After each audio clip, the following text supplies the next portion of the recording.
Hi, let's check out this new bug detector. Product main body.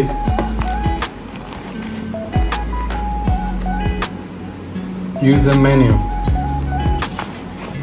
USB cable. A practice camera lens. Pinhole. We can see it with two holes, two viewfinder, and it's around 3 centimeter a hole.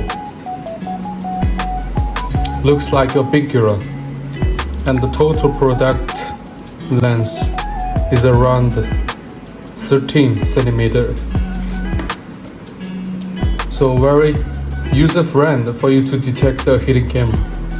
A model means to turn on the shining LEDs for finding a camera lens. B model is to test out the invisible light vision. In the back side, we can find the white LEDs. It will shining the red to check out the invisible lens, pinhole lens.